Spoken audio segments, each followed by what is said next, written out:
Welcome to Armchair Expert. I'm Dan Shepard. I'm joined by Monica the Mouse. Hello there. How are you? I'm good. Me too. It's rainy here in LA. And we like it. Well, I like it. I have seasonal affective disorder, sad. Yeah. But I'm enjoying it more than normal. Yeah. It's nice. You know what else is nice? Carey Mulligan. She is.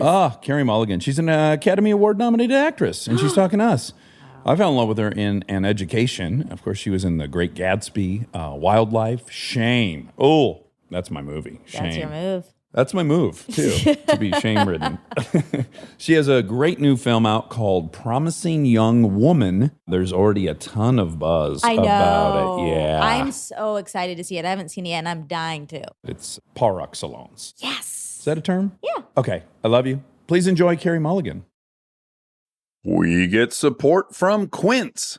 So we've been talking about Quince a lot lately, and as we head into fall, it's the perfect time to reset your wardrobe with their amazing pieces. I think it's so fun to do when the seasons turn over to just spruce up your wardrobe with a couple specials, and Quince is the place. Totally. We're talking organic cotton, Mongolian cashmere, tailored chinos from just $60. Premium fit and quality you'd expect from a luxury brand designer. I love Quince. You know, I like it understated and subtle, and I like stuff that has high quality. And Quince checks all those boxes. I love a lot of stuff from Quince. Honestly, they have incredible premium denim, which is very important for fall. It's pretty much all I wear in the fall is denim. And Quince has such a good selection of quality denim. Their stuff is so versatile, timeless, and built to last that you just grab every single day without thinking. Right. And all of that for 50 to 80% less than similar brands. They go direct to ethical factories, cut out the middlemen, so you get all that quality without overpaying for it.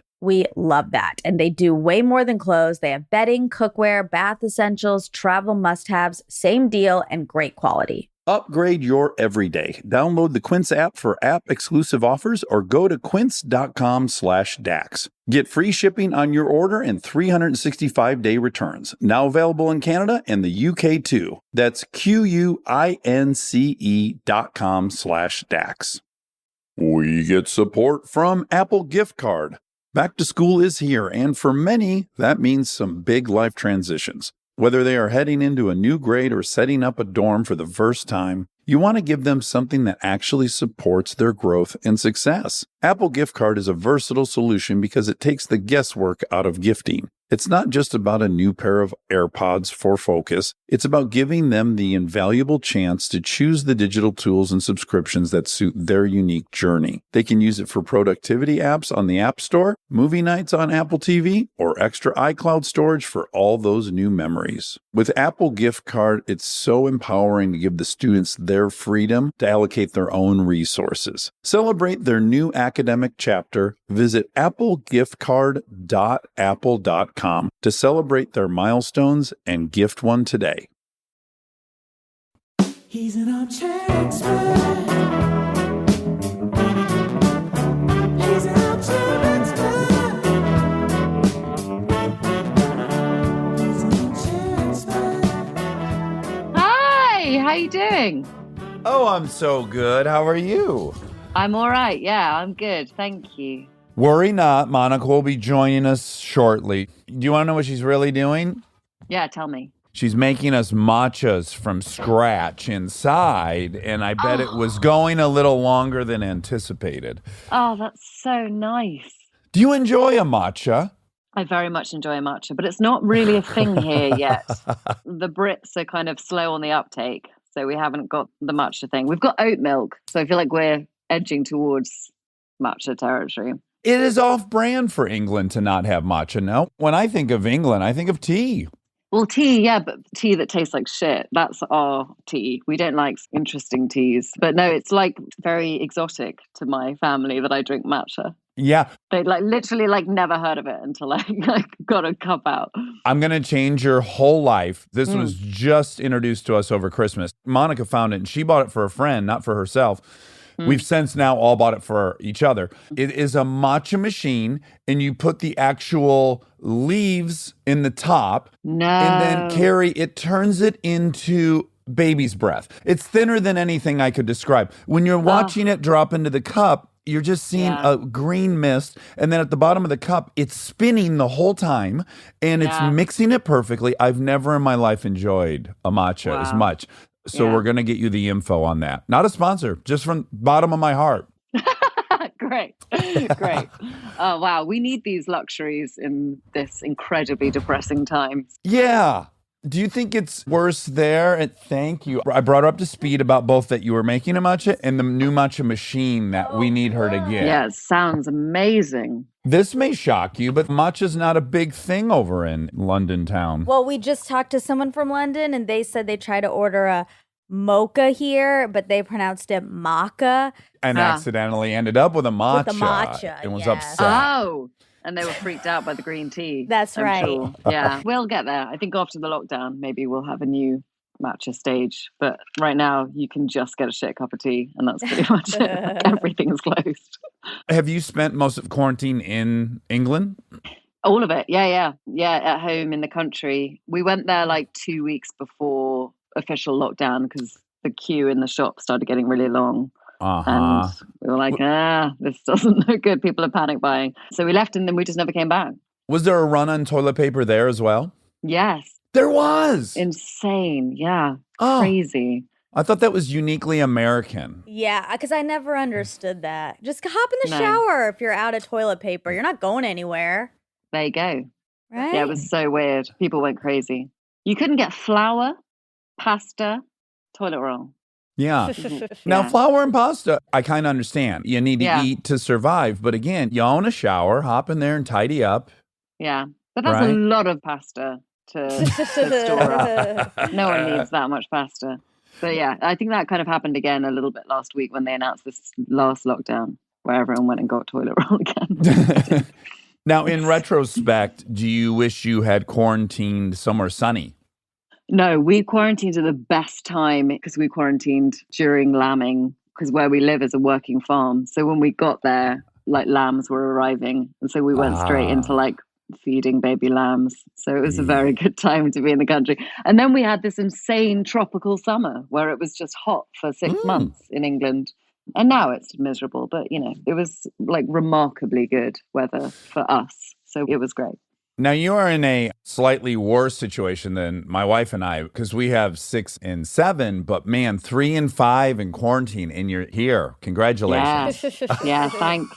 I'm really proud of myself. God. Oh my God. Just reading 3 and 5 sent a spike of panic in my body. And that's in normal times when like my sister can watch the kids and I can go do something. But the idea of that age 24/7 for 11 months is really something else. Yeah, like the weather was amazing. I just keep coming back to the weather. I was so thankful that it was sunny and we could just be outside. And we were so lucky to have space and not have to be in a city and like be surrounded by green fields. You know, I can't imagine having to do it in a urban space, but we felt very lucky. And actually, do you know, like when you have kids, people always say, oh my goodness, it goes by in like 2 seconds, you know, 2 minutes later, they'll be 18. So I did think like, you know, as nightmarish as this is, there is a window here that we get to soak up them being adorable and tiny and, you know. I couldn't agree more. I mean, I feel like it's such a crazy blessing. We've definitely spent more time with them this year than probably we would have cumulatively over the next 2 years. Yeah. But it does have its challenges in that there's no time for you to recharge. Like all the patience required for them. Generally, you get to go on a car ride and do a little recharge. You work, you get a recharge. Yeah.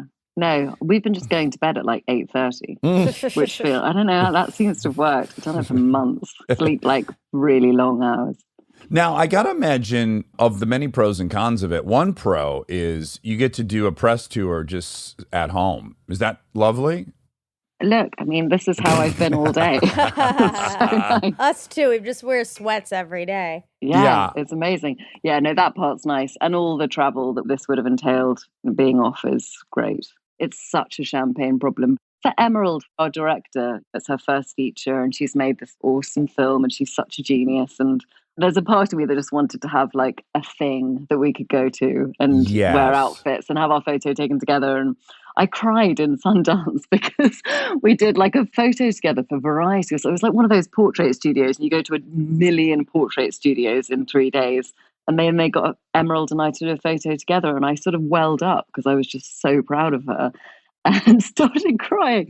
And the poor photographer was sort of troubled by what was going on. Like, there's a part of me that wishes that we had like a thing where I could stand next to her and celebrate her a bit. Yeah, that would be nice. But then inevitably, let me just remind you, you would be walking down the carpet, and after you did like the top 4 outlets, you'd get to the questions where they're like, so-and-so just got accused of blank. What do you think about that? And you're like, well, Yeah, first of yeah. all, I'm just now hearing that for the first Yeah. time. Yeah. That's true. I don't miss that. And I don't miss the sort of horrific fear of falling over and, the worst stuff. But yeah, you're right. What was I thinking? I don't need to put me in. Scrap that. I cannot stand the whole trying to look handsome aspect of it. It's my least favorite part of anything. Just even opening the door where I'm going to consider how I look when I look in the mirror is just a bad endeavor for me. My wife digs it. She gets the hair and makeup. There's a dress she's excited to wear. She loves it. Do you enjoy that part of it? I enjoy the people part of it. I enjoy like the hair and makeup guys. And I mean, I never thought I'd miss a junket. Sitting at home with your ring light, doing press on your own is so strange. And not having anyone to, when the journalist walks out the room, you can go, oh, he was weird. Or, like there's none of that. So you just don't get to decompress about any of it. And it's odd. I did an interview before Christmas with someone, and I was sitting on my own in a room doing it. And then I guess I was doing the interview with the guy for like an hour. And at the end, I realized that the whole room and the ground floor of the house had gone dark. And it was just me sitting on my own with a ring light talking to this guy. And I'd kind of lost track of what I was saying. And I just felt really, so it's weird. So I miss I miss all the people in the junket, and like the whole structure of it feels very comforting to me. That happened to us on Friday. We were interviewing a guy. He was in Barbados, and he showed us, he flipped the computer around. It was sunset in Barbados. And it was so gorgeous, and we were so envious. And then about 14 minutes later, I realized I cannot see this person anymore. And he was just in pitch black. Yeah. And then You have to act like it's normal. yeah. Oh, you've disappeared, but that's fine. Now, how far are you currently from where you grew up? A couple of hours. I was born in London. I moved to Germany when I was about 3.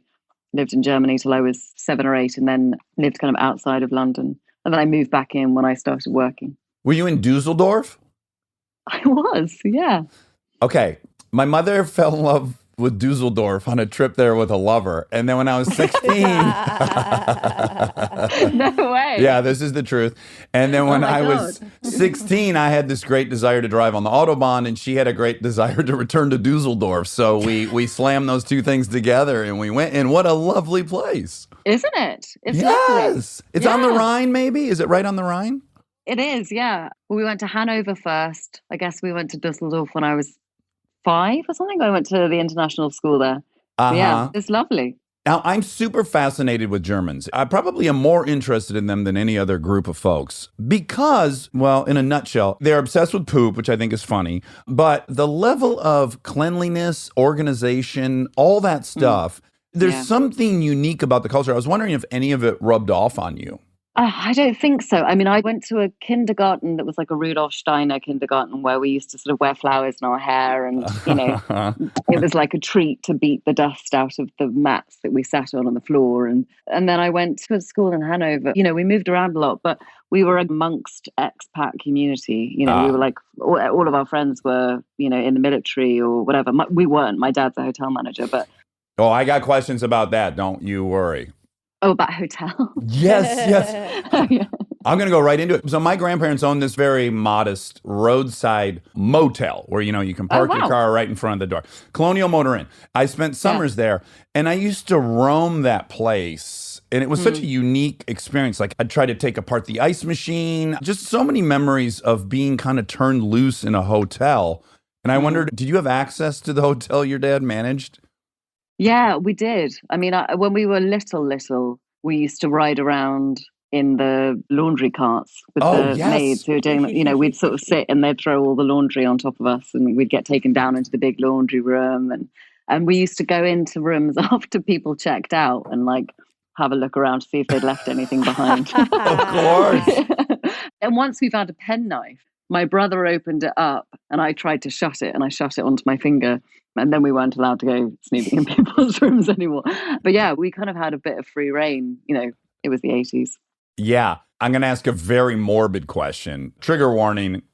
My grandmother, my sweet, sweet grandma Midge, found no less than 4 different dead bodies over their tenure of owning this hotel because, unbeknownst to me, people go to hotels to commit suicide because they don't want to ruin their home or if they're going to like, isn't that a They consider their home. When well, I think they consider their family that they're going to leave the home behind to.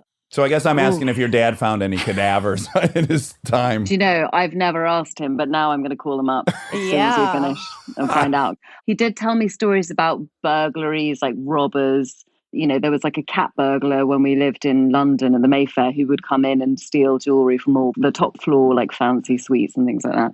So there's that kind of stuff going on. And then mom and dad, they met working at a hotel. Is that accurate? Yeah, in the Middle East. Oh, I can't remember if they were in Jordan or in Oman, but yeah, they met in the Middle East. Okay, so here's something that I find a little bit inconsistent. So your father's job, where he had the confidence to pick up and move to different countries and be, I don't know, it seems not very fearful. They had a huge fear, an outspoken fear of you pursuing acting, right?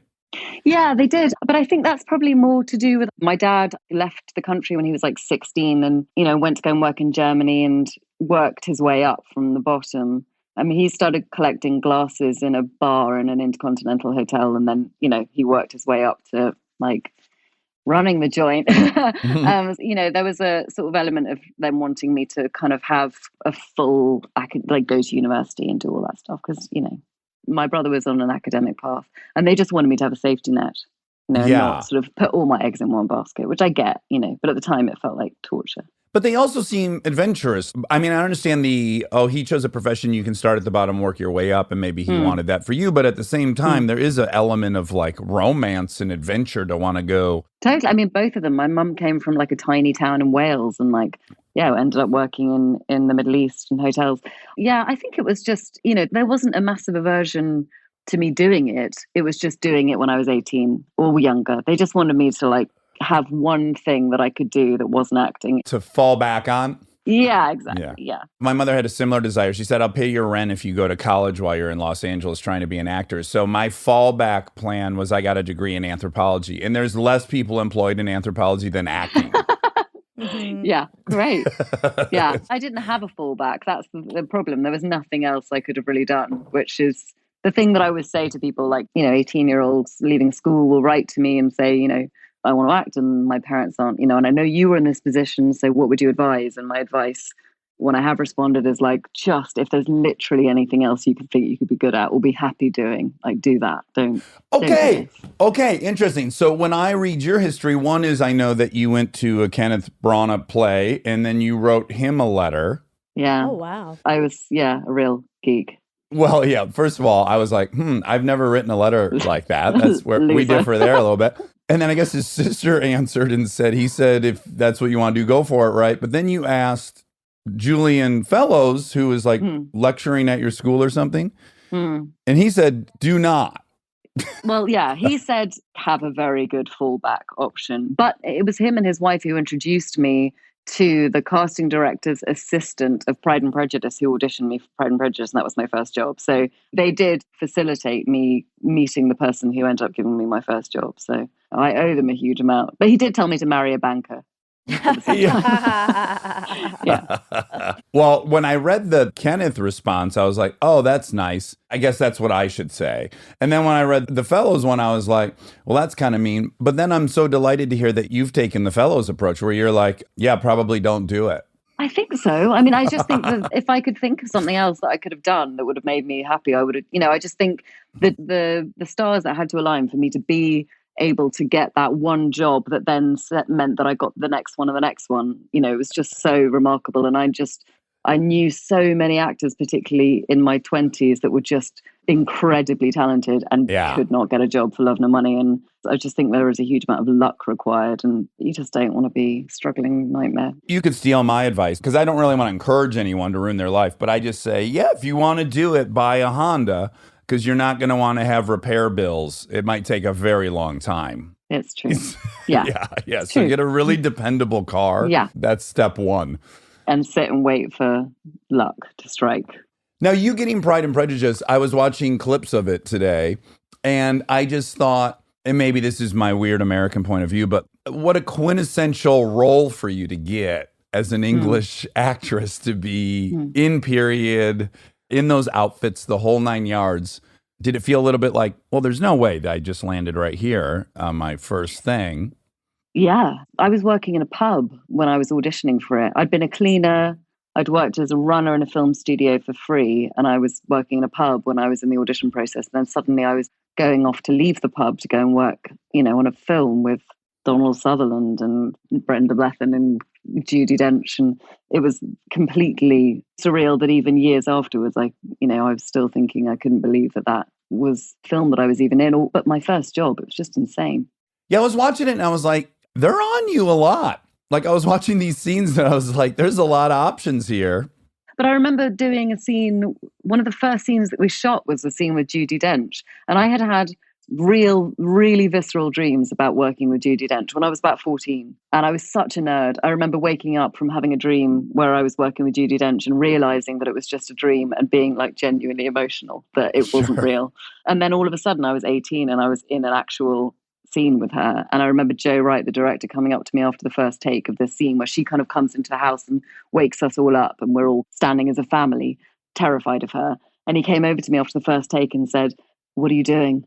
And I was like, oh, what do you mean? He said, "You've got to actually move your face. You've got to react to her being there. You've got to do something." And I was just standing there like, couldn't get over it. When I was going through all the stuff you have done today, so much of it exists in a movie industry that I'm so fearful is going away. The fact that you can go from that and you can end up in an education and get nominated for that, and then you can take some time and then you can, through being so great, you can kind of plot out a future.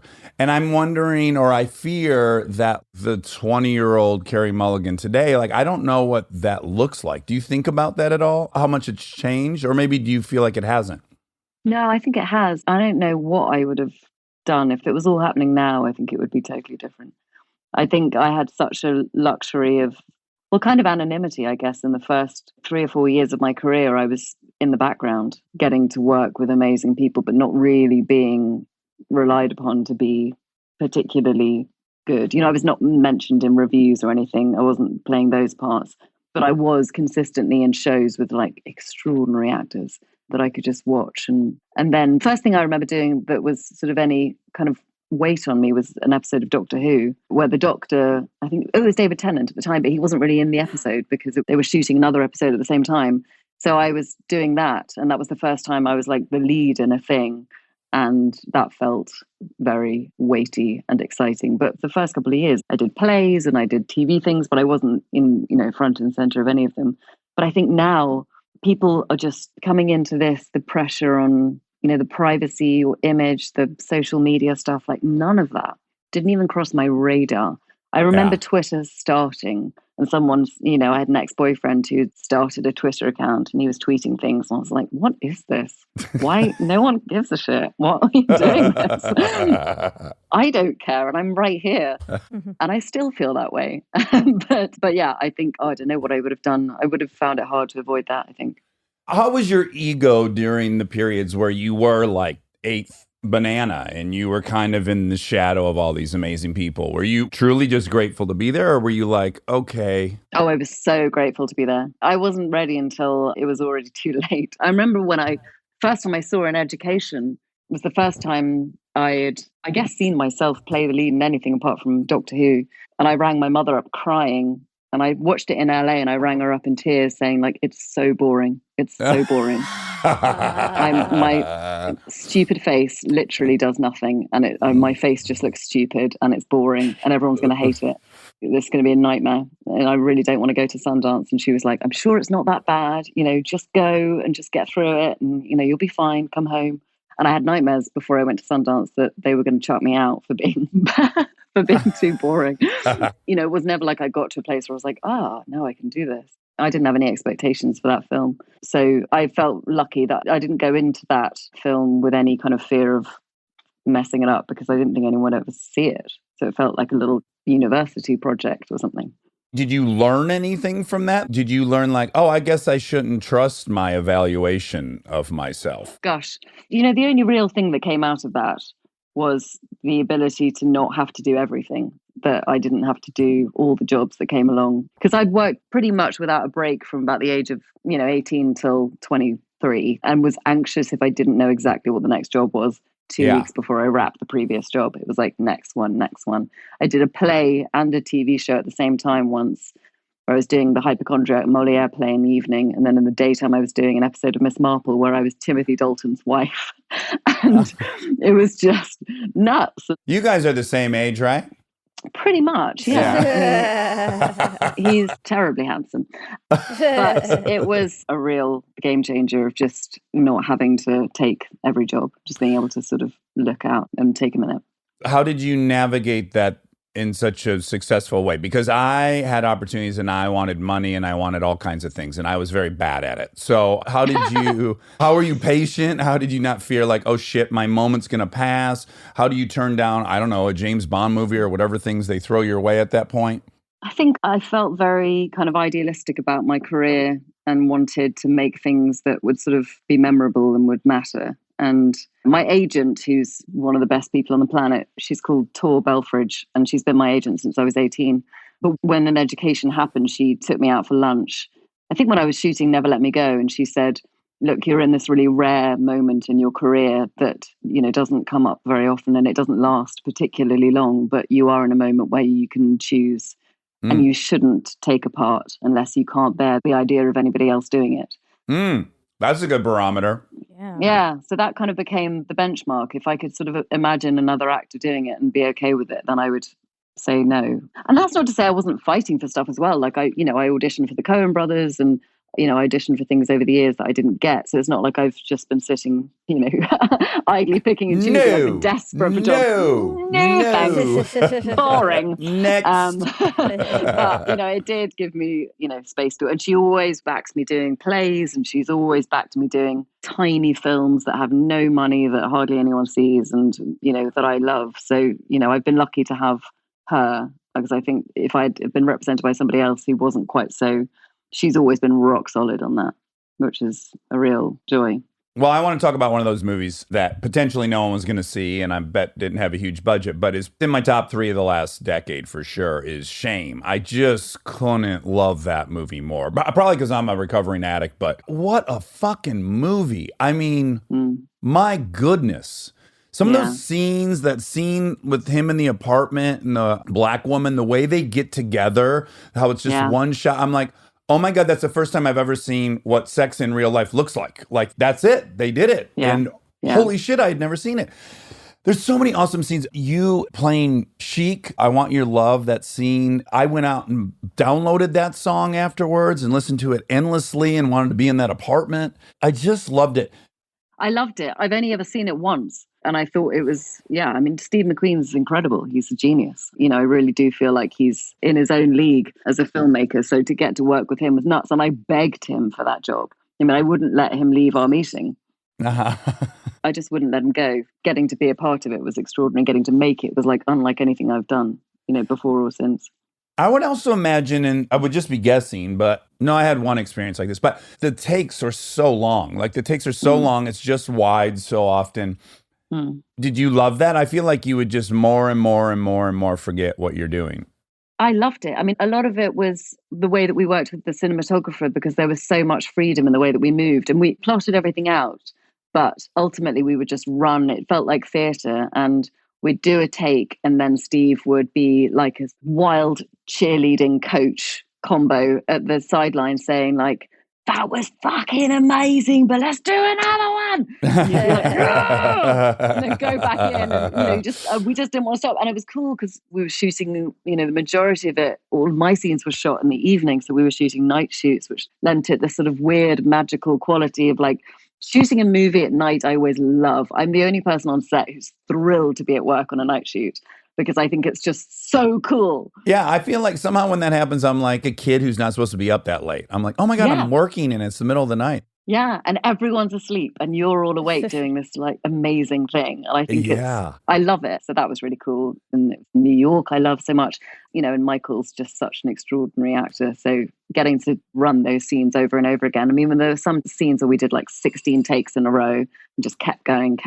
And yeah, it was amazing. Oh, had you sang before that on camera or in a play? Were you a singer prior to that? No, I wasn't. No. I kind of grew up wanting to be a musical theatre actor. That was my dream. I came to New York when I was about 14 and I saw the Sam Mendes Studio 54 cabaret back the first time round. And I was like, that's it. That's what I want to do. And then quickly realized that I didn't have a good enough singing voice. So I changed course and was like, oh, just acting. I'll just do acting. And I can't dance. So I didn't pursue that dream, but it was, I'd sung in choirs and stuff. So I was kind of comfortable holding a tune. But that was truly one of the scariest things I've done, which seems mad. I was less nervous to be naked on camera than I was to sing that song. I mean, being completely naked always made sense to me from the moment I read the script. And I'm incredibly prudish. I don't even like wearing a swimming costume. But in this film, it just made complete sense. Costume. Is that not That's not how we say it, but that's fine. Bathing suit, But yours costume's sounds so much complicated. better. Yeah. Like there's multiple pieces to it. Where's my hat? Where's my swimming costume hat? I would rather make love to a camel on camera than have to do what you did, because not only did you sing, it's a very long kind of oneer. So it's like, you're not going to be able to hide. Like there's no tactical approach. You're like, no, I got to sing this fucking song the whole way through. Yeah. And if I shit the bed on this part, I don't know how we do it, right? So there was no safety net. It scared the shit out of me watching you because I can't sing. Yeah, no, it scared the shit out of me. And I loved that about it. And I remember at the end of that, we did 4 or 5 takes. And then Steve came up to me afterwards and said, okay, now just sing like 2 lines of another song, because you can't have just sung one song and we need you to finish that set and walk over to the table and sit down with the boys.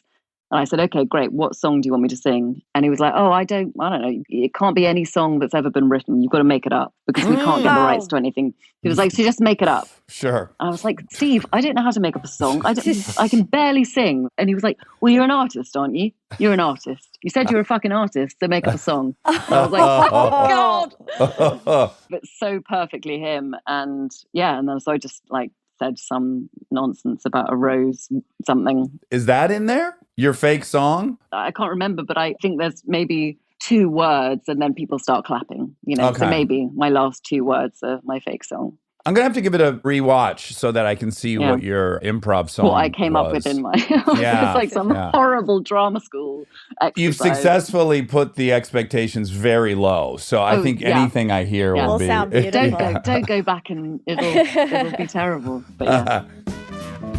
Stay tuned for more Armchair Expert, if you dare. We get support from Skims. Oh man, do I love Skims. I've been living in the Skims lightweight cotton collection all summer, and I have to tell you, getting dressed has become so easy. I just throw it on. It just feels right immediately, whether I'm grabbing coffee or I'm on the couch all day or I'm out, even going to dinner. The cotton is so lightweight and breathable, which in this heat is a non-negotiable. The cotton jersey t-shirt, I just need everyone to know about this one. This one hugs in all the right places. It's very soft and it still looks and fits the same after months of washing, which is very hard to do, I feel, with t-shirts. I've been wearing the black cotton jersey t-shirt with basically everything all summer long. It goes great with any patterned skirt or shorts or pants. I mean, anything, truly. I believe that's probably my favorite piece from the cotton collection, but they also have great lightweight cotton thongs that are so comfortable and they're cute. That is a very, very hard mix to achieve, especially with undergarments. I feel if you can find some that are cute, but also comfortable and do the job, that is a win. And Skims has really, really figured that out with the lightweight cotton collection. Shop Skims Cotton and all of my favorite pieces at skims.com. After you place your order, be sure to let them know we sent you. Select podcast in the survey and be sure to select Armchair Expert in the drop-down menu that follows. We are supported by Walden University. You know that feeling when you've been thinking about making a move, going after the degree, the promotion, the thing you keep telling yourself you'll get to someday? Walden University is built for that moment. For over 50 years, Walden has helped working professionals get the W, the knowledge, the skills, and the confidence to create real change in their careers and communities. Their programs are designed around your life, not the other way around. With Tempo Learning available in select programs, there are no rigid schedules or set weekly deadlines. You move at your own pace. And Walden's faculty aren't just academics. They're practitioners who bring real-world experience into everything they teach. From your first class to career coaching and beyond, Walden is your partner the whole way. Take the first step and learn at a pace that works for you. Visit waldenu.edu. Walden University. Set a course for change. Certified to operate by Chev. This episode is brought to you by SoFi, the all-in-one finance app where you can bank, borrow, and invest all in one place. Let's talk bank accounts for a second. The average bank savings rate is 0.39% in interest. You're earning pennies on your savings, but it does not have to be that way. With SoFi high-yield checking and savings, the money barely making moves sitting in your savings account can earn over 8 times the national average savings rate with eligible direct deposit. No account or overdraft fees, which feels rare these days. You can get your paycheck up to 2 days early, perfect for getting ahead of a bill or grabbing what you need right when you need it. Plus, get up to a $300 welcome bonus when you sign up with eligible direct deposit. Sign up for SoFi checking and savings at SoFi.com/armchair. SoFi checking and savings is offered through SoFi Bank N.A. member FDIC. Terms apply. This episode is brought to you by the new Max original comedy series, Stuart Fails to Save the Universe. From the world and creators of The Big Bang Theory comes a new comedy series. Stuart Bloom, comic book store owner and lovable underdog, accidentally breaks a device built by Sheldon and Leonard and kicks off a full-blown multiverse Armageddon. Now, he's on a mission to put reality back together alongside his girlfriend Denise, a geologist named Bert, and physicist Barry Kripke. Along the way, they're running into alternate universe versions of characters you already know and love. Check out the new Max original comedy series, Stuart Fails to Save the Universe, now streaming exclusively on HBO Max with new episodes Thursday at 9 p.m. Eastern. Subscription required.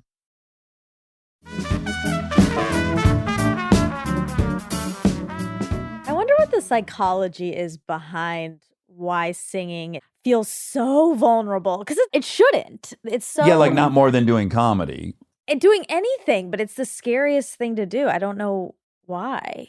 When we did Inside Llewyn Davis, we did a concert at the town hall for the film when the film came out, and they got everyone who sings in the movie to come, and then they got like Patti Smith and Gillian Welch, and they had this gig. And I was the only person who wasn't a professional singer, and I had to do my song. And I was like, oh, fun, how great, this would be awesome. And then got there and was paralyzed, just couldn't. Yeah. I mean, you know, had a double whiskey on the side of the stage, knocked it back, got on stage, sang, came off, like practically collapsed. I was so nervous. Doing that, I don't understand how people can do it without their voices shaking. I'm going to launch a theory right now. Okay, let's hear it. Okay, which is like in general, if you're doing stand-up or you're doing improv or you're doing sketch, like you're going to make a joke, it's going to bomb or not, but if it bombs, you're not going to then make that joke for 4 more minutes. I think it's the notion that like if it goes wrong, I'm going to be stuck in it for the next 3 minutes going wrong, and it's going to be the longest 3 minutes of my life. But that's the case with comedy too. I mean, if you're doing a stand-up set and they're not But with there's you. still maneuvers. There's still moves you can make. Only if you're good, though. What if you're just bad at it? Then there's no maneuvers and you're dying. That's a really good point. You're right. So for somebody who's not funny to do stand-up is definitely worse or on par with But singing. there's loads of can't people sing. who aren't funny who do stand-up. Oh, Yeah, too many. The majority. The Yeah. majority. But even like Kristen gets nervous before she sings, and she's gonna sound amazing. She always does, and she's proven that to herself. But she like wants to take a propranolol. Propanol. Propranolol. Before she sings, even when we did like the Christmas special for us. And I was like, oh my God, there's just something about it that feels like you're sharing like your insides. Yeah. I don't know why, but yeah. It's almost like being judged by your face because it's like, okay, here's the sound of my voice. Feel free to hate it or love it. Yeah. I think it's also worse with your loved ones, like doing anything. I don't know. I'd rather like 200 strangers than my family and my best friends. This That's was true. one of my friends' biggest complaints while I was doing stand-up for a few years. They're like, why aren't you inviting me to the show? And I'm like, because I only want to do it for strangers. I can adopt a fake thing that I can buy into, but if you're there, I'll stop buying into it. Yeah, 100%. Would people come see the plays you were in? Were you comfortable inviting them? No, I wasn't Yeah. comfortable. I would say this is my one experience of trying to be funny, was a monologue I did. Oh God, that sounds terrible. It wasn't just a comedy, but I did a monologue called Girls and Boys in 2018, which was like 90 minutes of this woman telling the story of her life. And I'm so sorry. Hold on. Your monologue was 90 minutes? yeah, How on Oh my earth did you God. memorize that? well, it was 90 minutes in England. And then when we went to go and do it in New York, it was 10 minutes longer because I had to slow down because no one could understand my accent. Oh my. Wow. I had this like God. East End Cockney accent, and in New York, no one could figure it out. So I had to go Yeah. slower. They kept bringing you matchas. Yeah, exactly. Yes. And the first sort of half of that is comedy. I mean, it's, pretty much the whole first 45 minutes is just meant to be very funny. And I found that was the closest I've ever come to pulling out of something. Until 3 days before our first performance, I hadn't run the play through at all from start to finish. Every time I'd get about a page through, I'd have like a panic attack. Oh And, my Oh, goodness. wow. yeah, my it goodness. was really bad. And I had to go and see like doctors. And they were so nice at the theatre. They were like, look, if you can't do it, we totally understand. We'll just cancel the run, like that kind of stuff. Oh, where people are sort of, Wow. yeah, it was really bad. And I was like, no, I think I can do it. I mean, it was Did just, you try propanol? yeah, I did. Yeah, Okay, yeah. good. Did it help a bunch? Yeah. It People helped. love It was it. amazing. I loved it. I did it for the first like maybe 5 shows, and then I didn't need it anymore. But I still use it for talk shows because I'm terrible on talk shows, and that it helps Yeah. me a lot. But yeah, it was amazing, and it was more just a monologue. I mean, I can't imagine what it's like for stand-up comedy, but for this, a monologue just needs an audience. It just doesn't work. You can't rehearse it in a room, and it just made no sense to me. But yeah, I sort of said to my husband, anyone can come whenever they like. Will you just be in charge of the house tickets and just don't tell me when anyone's coming? I don't want to know. Yeah. That would be my preference. I just That's want to be smart. I want to think everyone is a stranger the whole way through. Yeah, and the problem with comedy is you really can't lie to yourself because the verdict comes in immediately. Yep. you could be doing an emotional scene. What are you going to stare closely to see if people's eyes are welled up? You can just Yeah. tell yourself, like, I think that went pretty good. But comedy, boy, there's no hiding. No, and when we did it in London, we had certain reactions, and we got out to New York, and the first couple of previews in New York, we were like, oh, that's not funny in America. Okay, we'll change that. There was things that were immediately didn't translate, and we had to fix straight away, but it was terrifying. But to have like a tiny experience of having to try and be funny, a tiny experience of trying to sing on stage, like I just can't get my head around people do that all the time. You keep putting yourself in these horrible situations. Yeah. I just wonder, do you have kind of a personal topping yourself complex? Like it kind of sounds like you put yourself in these positions that are really hard, like challenges. If you're going to sink or swim. Yeah. Yeah, I think so. I think it's not worth leaving home for unless it's sort of something that's scary, or not scary, but just something that like really excites. And definitely the monologue was nuts. And it would have been one of those things. I think this is often the case with the jobs that I end up doing, is I think like if I, in 20 years time, I'll kick myself that I didn't do that. I should have done it. Or I'll see that someone else was doing it and I'll think, oh, I should have done that job. And I feel that I want to avoid that feeling as much as I can. So there's no game plan other than trying to keep it interesting. For myself, I like trying to do things that I initially read and think, this might be a disaster. You should try auto racing. Just give it a just give it 2021. I'm not working so Just far this year. So. mull it over. Mull it over. Okay. I have one more question before we talk about your new movie, which is what a sexy makeout scene in the elevator in Drive. Oh, yeah. Oh, Yeah. oh. Were you already with your current husband at that time? No, I was single at that time. Oh, But oh I my God. That's I the know. dream. yeah, insane. It was nuts. He is a very good looking human being, isn't he? Ryan Gosling? The He's a most. dreamboat. He's a Is he the full most for dreamboat. you? One of, yeah. Oh, I hate him so much. I hate him so much. I want to see him do stand up. He would kill it. Oh, fuck He'd you. be so good at it. He's really funny. Yeah. Oh, good. He is Great. Very naturally funny. Can he work on cars too? Is he super mechanical? I bet he can. Oh, I bet he's the best mechanic in town.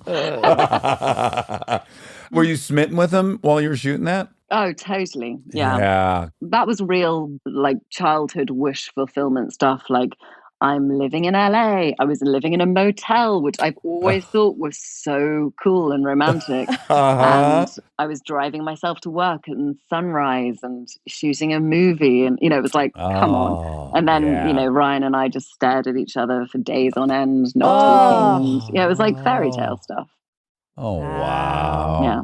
Yeah. Wow, wow, So wow. jealous. Oh, wow. Yeah, would you go to lunch, like they call lunch, and then you go to lunch and you just like have a smile on your face going like, well, this is my about life. as good as it gets right here. It was pretty sweet, yeah. I mean, but it's also that whole film, working with Nick, he was like Steve in a way, like some mad genius who's just going to make this thing out of their mind, and they already have the film in their head, and you just get to sort of be the, princess stuck in the tower to Ryan's like knight in shining armor. It just, the whole thing felt so surreal. I loved the musical choice in that movie. Like everything was very 80s. What do I want to say? It was my favorite genre ever. The Smiths. Ema. No.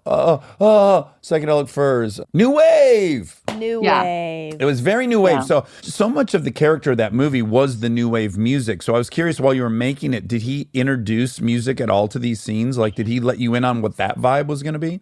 Well, so I started the process of filming living in a motel, and then like after a couple of weeks I moved in with Nick and with his family because they had a spare room and they were editing in the house. So I was hearing the music, when I was coming home from work, and I like saw that sort of river basin montagey bit coming together with that song in the background. It was all very, so the music, he wasn't using it on set really, but I guess I was getting to hear it, getting to see bits and pieces in the evening.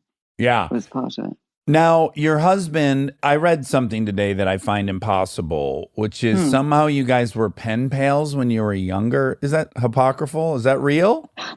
No, that is real. How? What? How? We knew each other when we were kids. How? Wasn't he born in L.A.? He was born in LA, but he didn't live in LA for very long. He moved to England when he was like 6 months old. But we went to camp together when we were kids. No way. Camp Yeah. romance? And you were just bros then, or were you? Yeah. We were just friends. And we were like 12 years old. Yeah. And then how did it rekindle? Then we lost touch for a long time. And then we met again in Nashville in 2011. Like you just ran into each other at the honky tonk? Waffle House. I went there with a friend and he was doing a gig in someone's house. And we Her went to the husband gig in is the house. Marcus Mumford from Mumford & Sons. I didn't know that. Well, I love was Mumford getting and the Sons. sense you didn't know that, which is exactly why I just told you. Okay, thank Yeah, you. yeah. Thank you. Yeah. Wow, you guys just Hold on were now. at the same camp? Pa- This is nuts. Pause. So this kid from your camp, like you're a successful actor, and then you go like, oh, fucking A, the kid from my camp, he's got a hell of a band. Amazing Pretty band. popular band. Well, yeah, but yeah, basically. Yeah, that seems weird to me.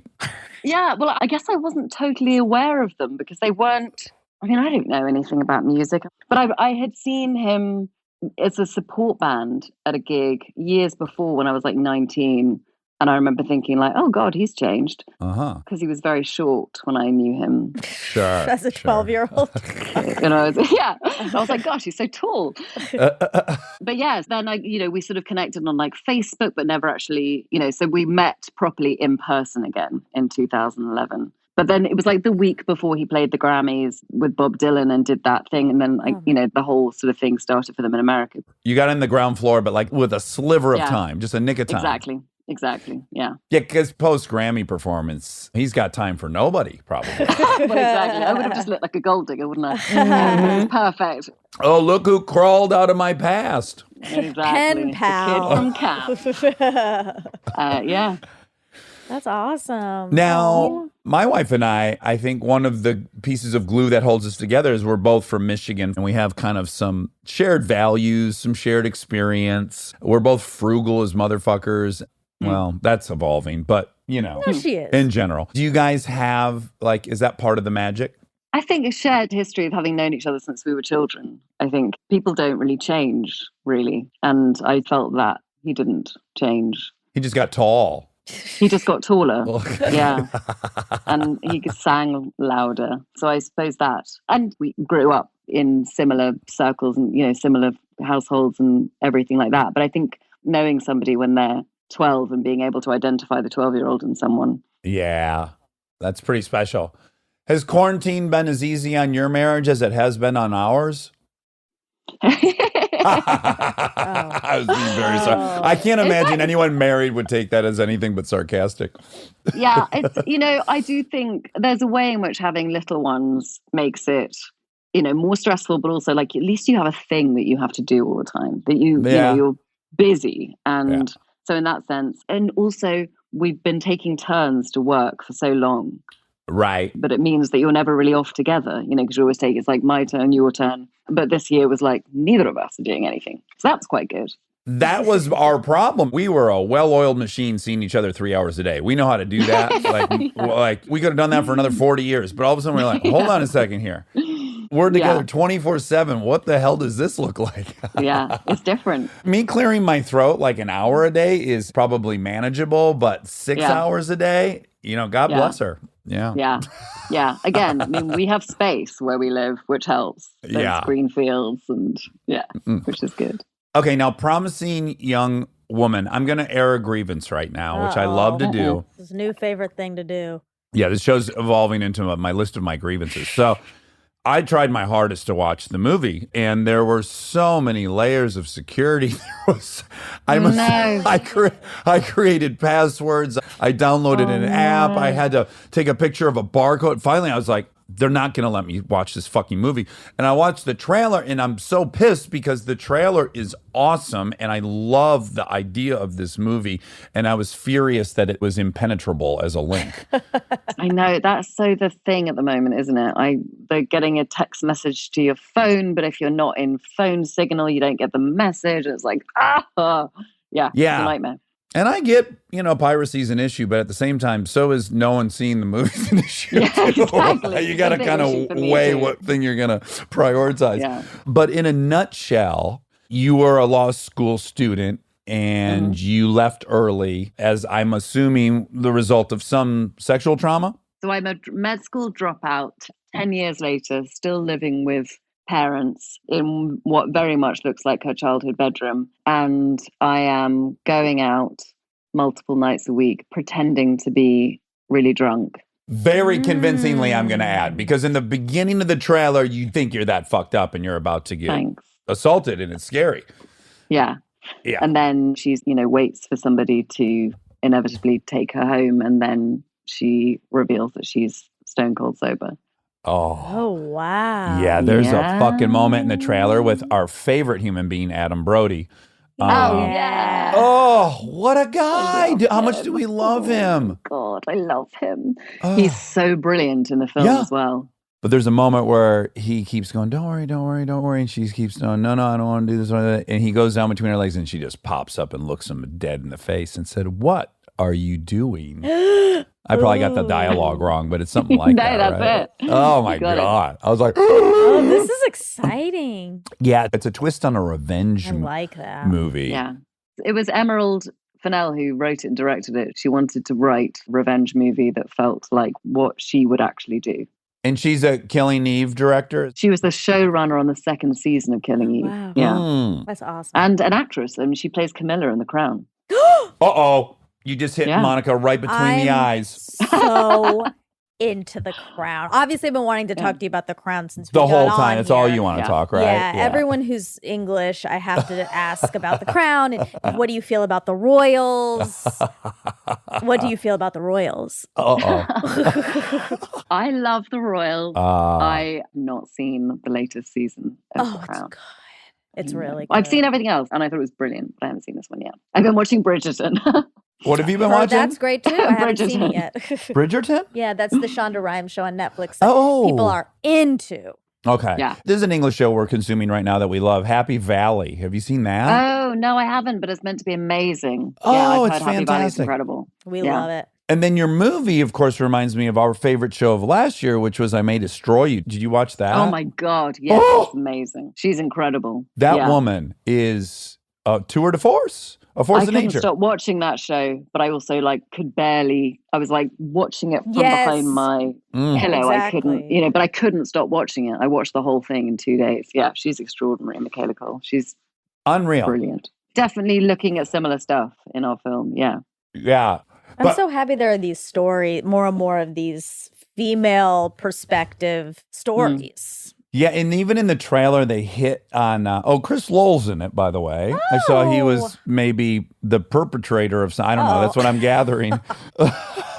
Who knows? We'll see. Gonna have to see it. Yeah, Chris is amazing. We were so excited for him to be in the film. The cool thing about it is that actually none of these people were in for longer than 2 or 3 days of filming. So we had Molly Shannon, Jennifer Coolidge, Connie Britton, Adam Brody, and Chris Lowell and Sam Richardson, and they were all coming in for a day, and doing their thing and then going. Isn't that fun for you to here's your smorgasbord of super talented people that are going to come in and crush for a day, and you're going to get to watch. Yeah, it was nuts. Also, incredibly difficult to come into a film, particularly one like ours, which has a very particular tone because it is a dark comedy, but it's a really dark comedy. To come in and do a day, because come in and do a day on anything is a nightmare. That's my worst nightmare. Oh, couldn't agree more. Done it before, and it's just Yeah. it's so nerve wracking, and meeting the crew and trying to understand the dynamics of everything. But everyone was it was insane. Every day, Emerald and I would be at the monitor afterwards, just completely in awe. I mean, we just had the most. Alison Brie is so brilliant in the film, and she was on the first day of filming. She was in the first scene. She just came in and crushed it. So amazing. It's so cool. Awesome. She's Camilla on the Crown. She's Show showrunner running and directing directing. and writing. God, I like Yeah. her. And she's written novels. She's written multiple Wow. novels. I know. Mm. and she has a crazy. world record for high jump. Yeah, yeah. And she has written the new book for the new Andrew Lloyd Webber musical, Cinderella. Oh mean, my! Really? I know. God. It's She kind of doesn't- annoying doing press with her, honestly. I Yeah. hope she has no life. Does she have no life? I can hope. No, she's got the best life. Oh, Yeah. fuck. Amazing friends, and she's a Oh. complete delight. I know. She's a dependable friend, you're saying. You can count on her. Yeah. What a jerk. Generous? Is she generous? Oh, the most generous. The most. She'd give you the shirt off her back. She really would. Now, when you do a movie like this, or you do a movie like Shame, do you consider do I want to take on this topic, me personally, or do you go you know what, that's the director's topic, or that's the writer's topic, and I'm here to facilitate that? Do you distance yourself from that, or do you take it on? I think I distance myself from it when I'm making it, and then I think inevitably you end up taking it on. Well, you end up having to defend it in press and stuff, right? Yeah. Particularly, I think, as a woman, you become a spokesperson for whatever issue the film is dealing with, which is fine. And I think it happens very often with female characters or with female-driven stories. There always has to be some reason why the story was told, or some very sort of specific catalyst for it, or some, much deeper meaning, which of course with Promising there is, but also it's a revenge movie. It's really fun. And it's funny and it's dark. Is everyone inching towards asking you if you've been attacked? Is that what they're doing in interviews? Yeah. Somebody yeah, actually yeah. did ask me that. Someone asked me if I'd been. And so it's that kind of stuff where, you're just we made a movie, man. It's so cool. And if anything, all these different Fleabag, I May Destroy You, there's so much great stuff right now. Your movie, what everyone should be recognizing at this moment is that to be a woman on planet Earth, you have the fucking experience. You know what I'm saying? I don't really probably need to find out what specifically or what 8 specific things happened to you or to Monica. It's becoming pretty clear, I think. This is the female It's experience. ubiquitous Yeah, that it's you're not. gonna experience It doesn't require someone's unique experience to tell the story, to be honest. It's not a unique experience. That's the thing. I mean, it feels very much like these are things that we've been talking about amongst ourselves for years, and now finally it's kind of a global conversation, or more so than it was. But and I do think there's a reason why the film, in some sense, is sparking all these conversations. That is intentional. It is meant to question some of the things that we've become so used to in our culture. You know, there's nothing really in Promising Young Woman that isn't in a bro comedy in the last 20 years, where a guy tries to find the most drunk girl he can at a party and loses virginity to her, or, you know, there's a million stories like that. We're just looking at it through a different angle. There's a sense of responsibility when you're talking about things that are really sensitive and, you know, and our people's real life experience. There's nothing in this film that is unusual or that we haven't heard about. And that's what's so tragic, is that it's all very commonplace stuff that we're dealing with, but it's also horrific. This is too much of an admission, but when I was watching it, I'm shedding misogyny. I'm not there at all.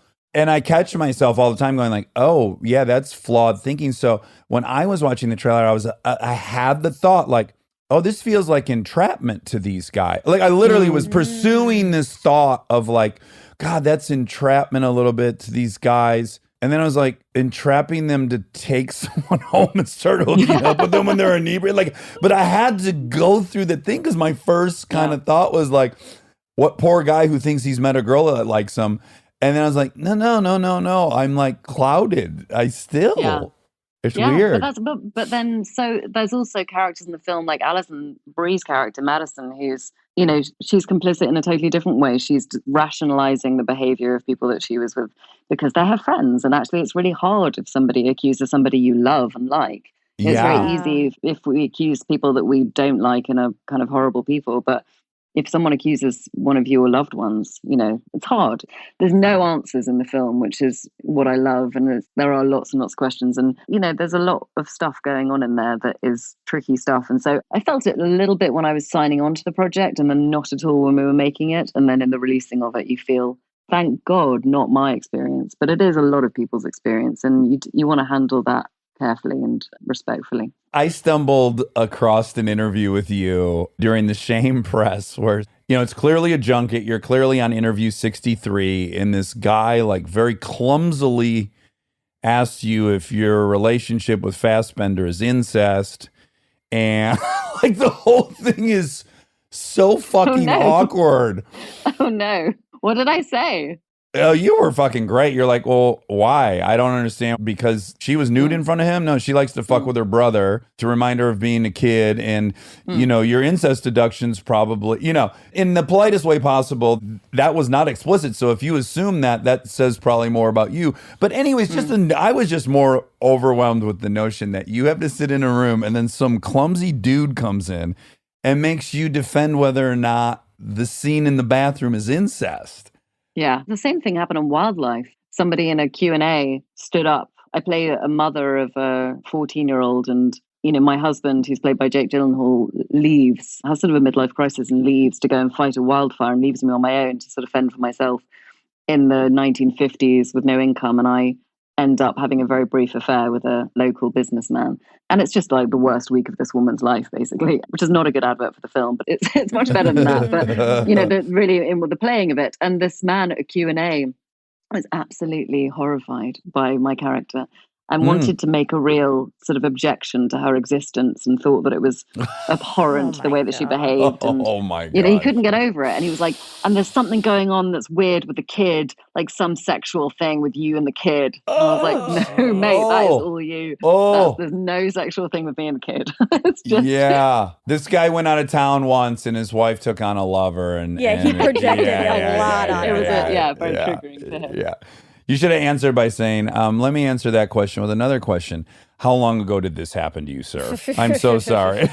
There was like a therapist in the room who intervened and said, look, I think I can rephrase your question for you and rephrase the question. Wow. Because I can't remember how she rephrased it perfectly, but I think, you know, she stepped in and sort of made it that's cool. a reasonable question, which is so cool. Yeah. So when does Promising Young Woman come out? It came out on Christmas Day in America and it's gone streaming on Friday the 15th, I think. January 15th, it goes January streaming? 15th. I'm going to stream it because I I'm really so want. excited. Maybe that was Universal's ultimate goals. They're like, we know he's going to want to watch this and he'll pay for it. So let's give him so many hurdles that he can't watch it for free. So actually, good job. Good job. It's a good test. Yeah. Yeah, I failed it, but they ultimately will get $15 or whatever it is. We win. So Yeah. Well, Carey, I didn't say it at the beginning, but I think you're phenomenally talented. I love seeing you in things. Thank you. I'm really excited to see Promising Young Woman. We hope you get a matcha machine. Oh my goodness. Yeah. I do too. I'm going to look it up. It'll change your life. You guys are going to fly directly to Nashville and reignite that fire that burned so bright 12 years Yeah. ago. It's going to do everything for you. Oh my goodness. I'm changing this offer. Oh. Okay. Whoever your person is who's listening, however we got a hold of you on email, we're going to send it to you as a Yeah, thank you. we'll That's what get- we're going to do. we'll We just get you change it. one. You don't have to Google shit. We're going to send you one of these fucking things. Yes, Yeah. it's done. It's done. We You're need gonna- you to have it and bring it to that side of the earth. And it'll taste All better right. as a gift, I think. Oh, you're so okay. All right. Well, I'll do my duty. I'll make sure that everyone in England gets one as well because I'm in touch with them all. You know. You might want to set up a little like lemonade style stand out there in the country and introduce Yes. the good folk to matcha. Yes. Oh my goodness. Oh wow! Yeah. You got a whole. This is gonna be another challenge for you. You'll be panicked sitting on the side of the road, like I feel so stupid and exposed. And what if they recognize me and I'm selling matcha? And do they think I'm broke?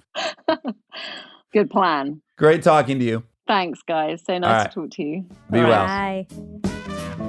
Stay tuned for more Armchair Expert, if you dare. This episode is brought to you by ServiceNow.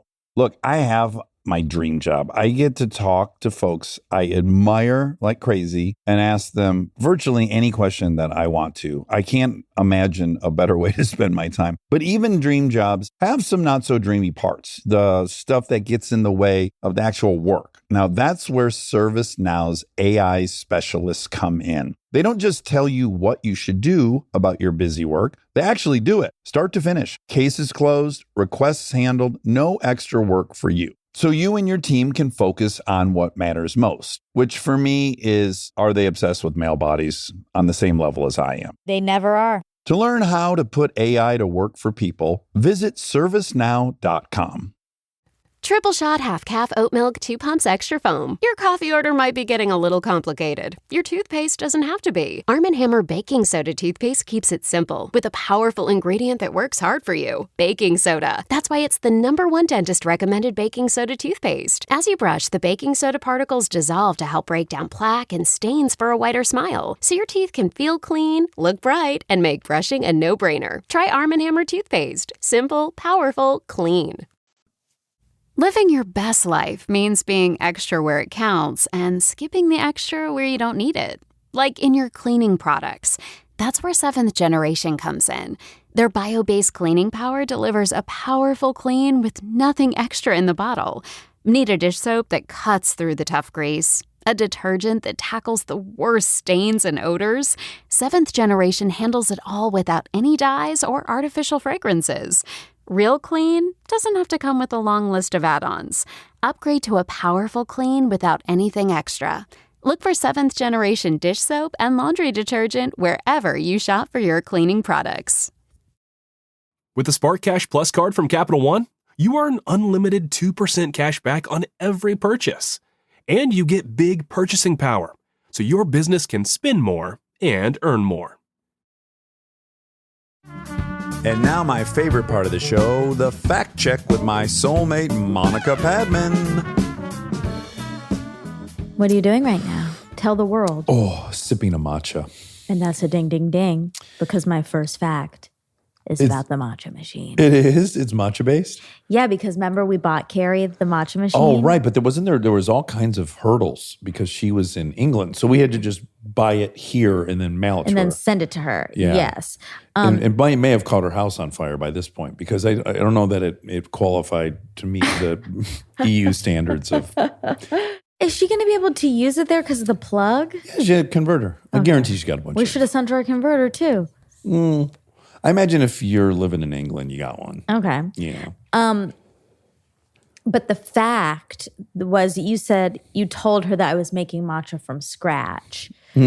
And I just want, machine is making it from the leaves. Well, I guess that's what I mean. Like, you know, when my mom would differentiate making like spaghetti from scratch, it would be like, okay, if you buy the thing of ragu, nah.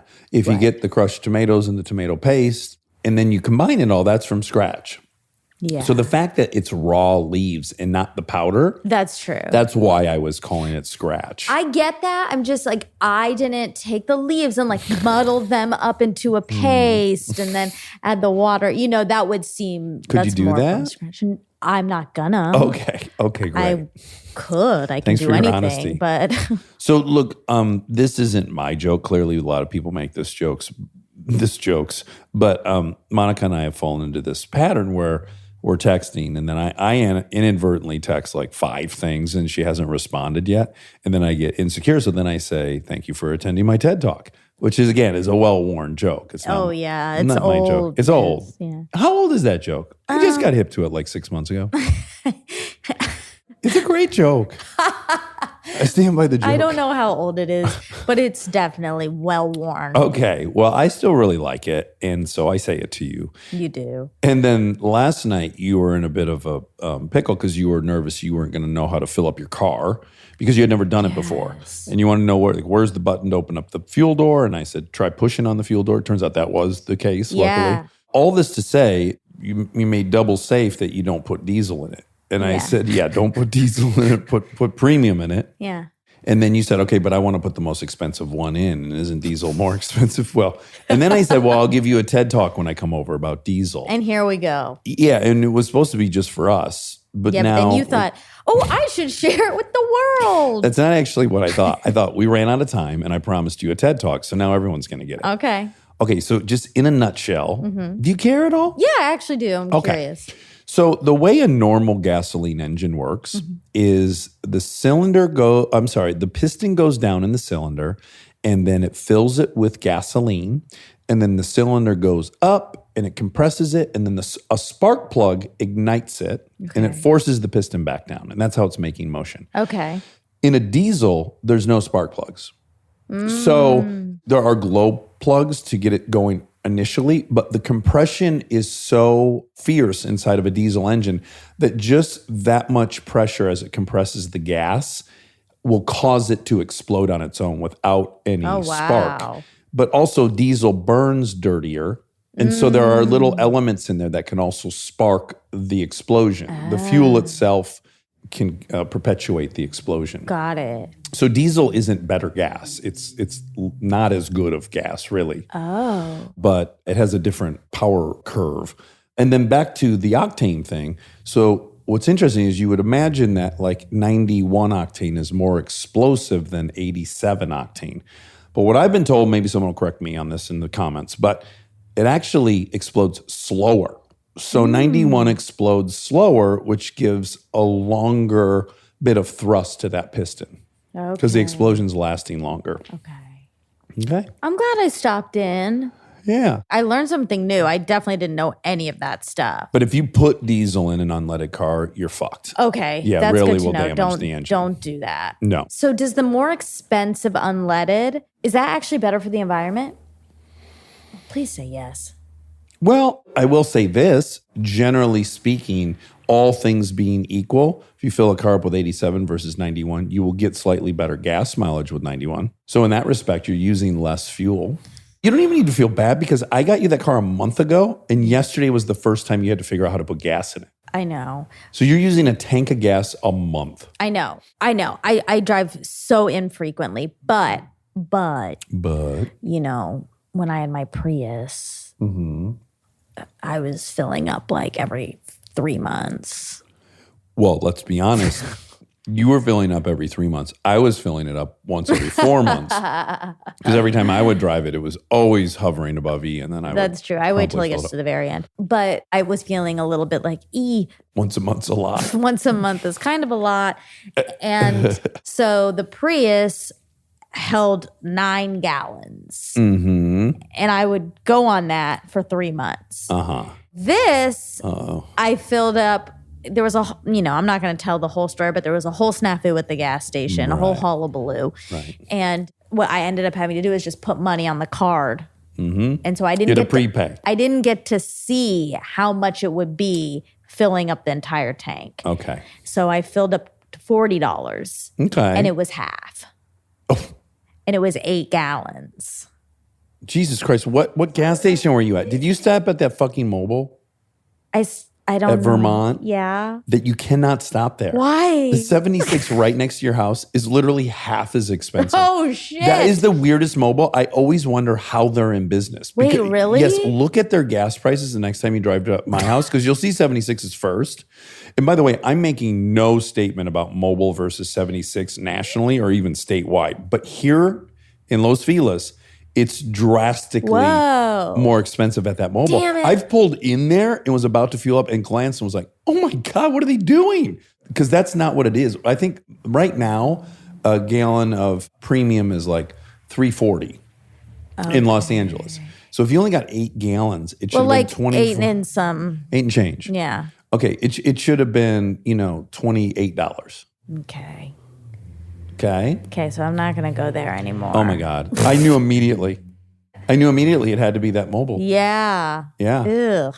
I got swindled. You got taken for a ride. Well, I didn't You got get the high swindled. hard one. I just was I was irresponsible. I have to own it. Okay. I should have looked. How ironic that not only did they charge way more, the fucking pumps are broken. Yeah, it was broken. Exactly. It was a nightmare. Yeah. That's what you got for your extra money. A Oh, big pain in my the ass. God. You got the high hard one. All right, well, I learned my lesson. You took it right in the caboose. Okay, sometimes you got to learn your lessons the hard way. Yeah. And today I did. Lessons are a dish best served cold. What is the actual saying? Revenge. Oh. Okay, so Carey, how fun. Yes. This is our second English person in a row, Jethro and now Carey. Yeah. And we just interviewed a professor yesterday who is stationed in England. She's been there for 18 months. And she was telling us about the subtle differences in how we assume as Americans, like, oh, well, that'd be the easiest place to live. Yep. It'd be such a natural fit because we speak the same language. And so much of our history comes from those folks on the Mayflower. But no. Culturally, they're a lot different. Yeah, and I also know that because Callie, my best friend, Yeah. is Ding, living ding, ding. there. And she has said the same thing. She has. What did she? Well, she just says it's really different. Yeah. I kind of want to experience it because I've been there for a week at a time on vacation. I've not noticed it. I lived there for a month in college, and I remember it being different, but You were mostly at American movie premieres while you were there. Isn't that where you famously saw Jennifer Aniston Jen Ann. and Vince Vaughn? Jen Ann and Vivi. VV. Yeah. At the What a height. time. What a time to be alive. But it was different. But I think I was too young to really, I hadn't lived by myself in America. Well, I was going to say you hadn't even left Georgia. So, Yeah. other than your brief stay in Memphis, Tennessee. Thank you for remembering. Of course. And then visiting Grandma and Grandpa in Savannah, which is a little bit different of a vibe. You know me so well. But whatever. The point is, you could have gone to Detroit and thought you'd been all topsy-turvy. I would have. Yeah, for sure. Okay. So You've left the journal behind. You're on your every third time we do media. a fact check, I've arrived with a new Media. form of media, either a memo pad, a reporter's notebook. And this is a yellow legal pad. I can't wait for you to have a clay tablet that you have carved like cuneiform in. Okay. You said less people are employed in anthro than acting. I'm just now seeing this fact right now. Okay. I didn't check it because I lost it in all these letters on my page. Yeah. It got lost. So let me look. How many people are employed in anthropology? It's going to be tricky because, certainly everyone with an anthropology degree ends up employed, but do they end up employed in the field of anthropology? I got to imagine it's like less than 1%. Because with the exception of a couple corporations that hire anthropologists, and you got some at museums, mostly you're just in academia for that. Right. Maybe some excavation companies have on-site archaeologists or something. While you're doing that, I'm going to find out how many people are in SAG. Oh, good idea. That's tricky though, because yeah. It is. But so will your number will be tricky Okay. too. This is quick facts, anthropologists and archaeologists. 2019 median pay was $63,670 per year. Okay. Typical entry-level education, master's degree. Number of jobs 2019, 8,000. 8,000? Yeah, Okay. How many people do you think are in SAG-AFTRA? 100,000. 160,000. Wow. Yeah. But that, again, I mean, if you do one commercial in your life, you're If you're smart, you'll wait till your second commercial because they don't force you to join until your second. So you don't want to pay those dues if you're one and done. But you know what I mean? I do know what you mean. Yeah, there's a lot of unemployed actors in SAG-AFTRA. Yeah. Which always is an issue in the voting, not that people care how the sausage is made. But generally in a union, if you got the UAW and they're voting on some policy at the factories, I got to imagine the great majority of people voting work in a factory. Yeah. And so often they'll vote for a strike and 80% of the people that are voting to strike aren't working. So there's really no loss for them. Yeah. I'm not saying we should or shouldn't strike. I'm just saying that's a peculiar dynamic, I think, to SAG-AFTRA compared to UAW or Teamsters. What we should look up is also, that was another good TED Talk. But what we should look up is how many actors make over $50,000 Well, the way we could do that year. is qualify for the insurance. That's $16,000. Like that's not. That's about what an anthropologist is making. No, they're making $63,000. I know. Let's see. So we should say 50,000. What do they call that? Plan One? How many SAG actors qualify for Plan One healthcare? We are getting into the weeds on this. You must earn at least $35,000 in covered earnings. Okay. I thought it was 16. Well, you're out to lunch. Oh my God. No, Plan One is. That's the good one. Yeah. Yeah. So you need to do Plan Two. But why? We're trying to find out how many people you're make right. it. Yeah. You're right.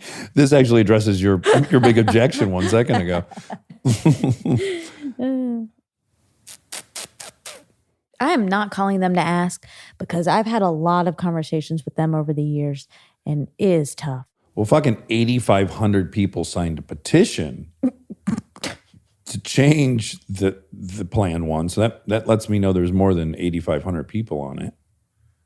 Oh, okay. Then that kind Let's of see. answers because if it was 8,000 doesn't sound right. I'm going to be honest. I can't fully trust this site that I pulled that number from, but sure. Okay. Okay, so we'll say you're right. Okay, so I just want to clarify in case anyone heard it. She mentions David Tennant, and I do like a really small gasp. And that's because of Broadchurch. I've been watching it, and I love it so much. Very small gas. And he's in it, and he's incredible. Which person does he play? The main guy. The main detective. Yeah. Donnie Latimer. God, he's good. Donnie Latimer. Don't you love how often they say Donnie Latimer? Yeah, it's mainly him. Yeah. So you made a joke that Carey and Timothy Dalton were the same age because they're clearly it's not. obvious. Yeah. And Carey's 35 and Timothy Dalton is 74. That is a 40-year gap right there. Yeah. Oh, boy. Yeah. That means I would be dating a 6-year-old. Ew. Yuck. I don't like putting it in that term. You'd be dating a negative 7-year-old. Oh my God. Ew. Oh, wow. Okay. I don't mean to say ooh if anyone out there has a 40-year-old gap, but there's just an oohness about thinking about your age now and a negative 7-year-old. Yeah, for sure. But I think the way we would qualify, I think we could come up with some guidelines. So Okay. for me, I'd like to see anyone involved in a 40-year gap to be at least 38. That would be the minimum age That I'd they want. got together. Yes, Yeah. that you're dating a 78-year-old when you're 38. Yeah. Because, maybe you're like, oh, 30. fucking who gives a shit? 30? 35. Oh, man. If you're dating a 75-year-old, I'd be sad for you. I know. See, that's the part that if I loved him, I would be happy. For a few weeks, yeah. God. No, he's going to get that thing and he's going to live to be 200 years old. Okay. So it's sooner than we think. Adrenochrome. Oh, he's got kids in his basement. Yeah. Oh, well, then now that further compounds the ethical dilemma. Okay. So But if you're 70 and your boyfriend's 110, cool.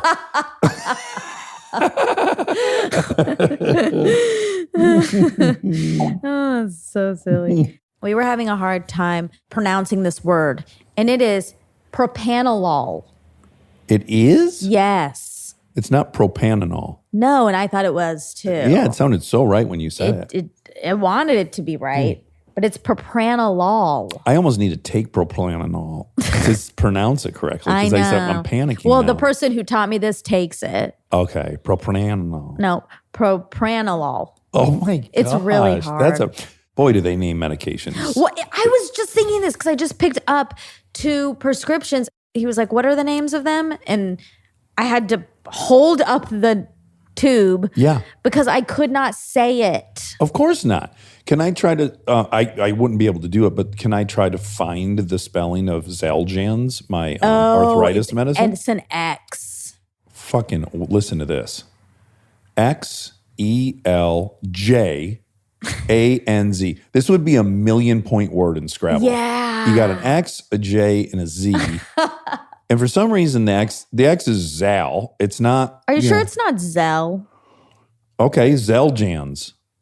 Does that make you feel Wait, better? is it Jen or AN? JAN. Oh, Xeljanz. Yeah, that's crazy. But honestly, there's somebody in the consumer affairs said, you know what people are going to have an easy time saying at the pharmacy and spelling and searching on the internet? Xeljanz. Yeah, I don't What's get the it. fucking- I don't. There must be an actual reason. That An We don't know. explanation. Yeah. Maybe it stands for stuff. Like, you know how COVID stands for coronavirus? Why are medications weird? Terrible search. My seizure medication is levetiracetam. What? Levetiracetam. Love it or leave it, Tam? Someone in pharmacology can tell us. One of our armchairies can. Okay, but I did find an article here. Ugh. You don't want to know it? Another TED Talk. Oh, geez. All right. All right. Is it interesting? Can I just read you a couple of the names that are out there? Sure.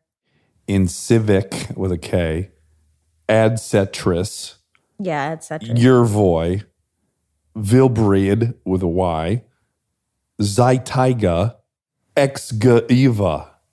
No. Fuck these people.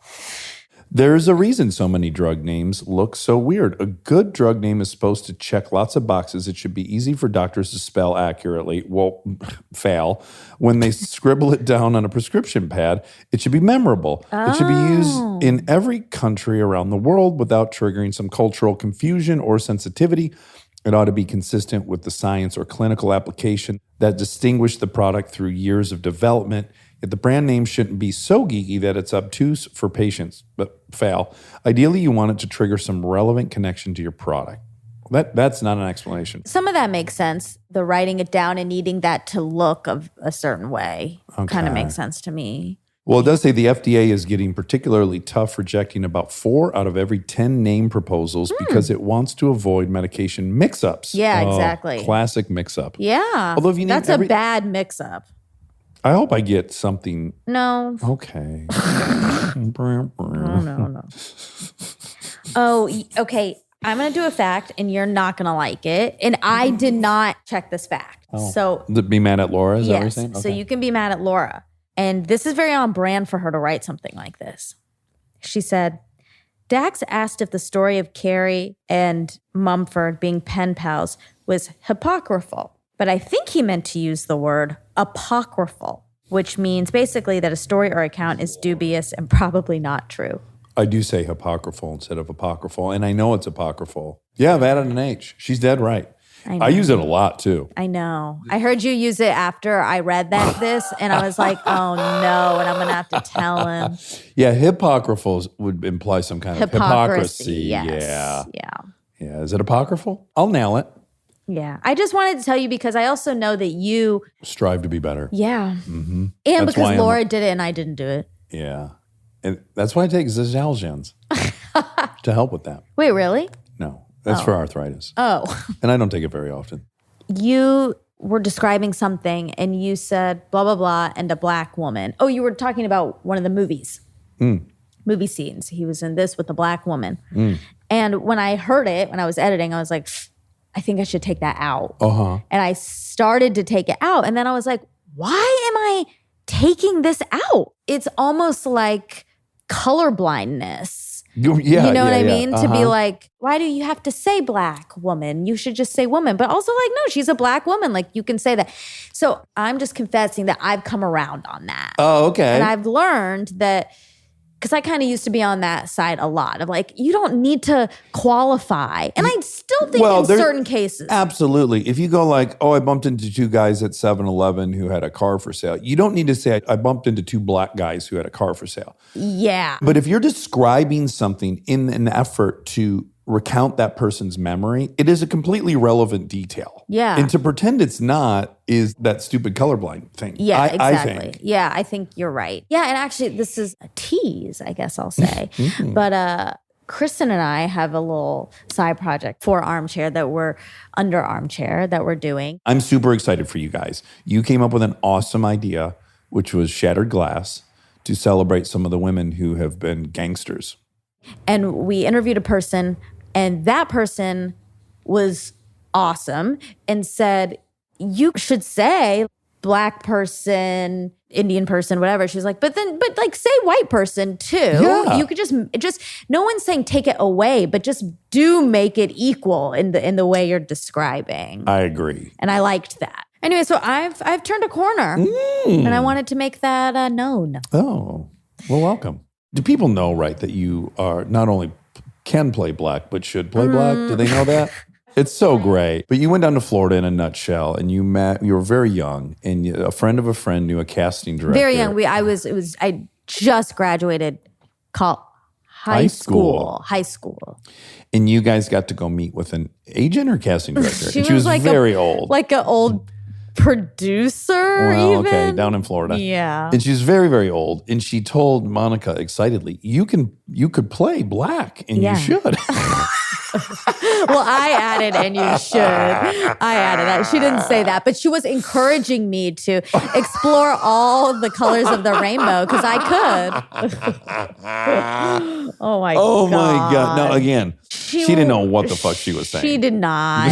She did not. And know. it's so funny. I wonder if Callie, because I was with Callie, remembers her name. She had a very specific name that we would showbiz refer name? to. Was it show busy? No. It Like was, Carol Glitz or something? I'll ask her if she remembers and I'll report back next time if she can remember. Okay. So anyway, that's all. That's all. Yeah. Okay. Well, stay black. Too much. You haven't come See, that this is far. why I can't turn any Okay, corners. with me. Yeah. Around. With Kristen around, you can. Yeah. You're safe to turn many corners. But with me, Gotta stay. it's going to get dicey. Stay my course. All right. Okay, I love bye. you. I love you.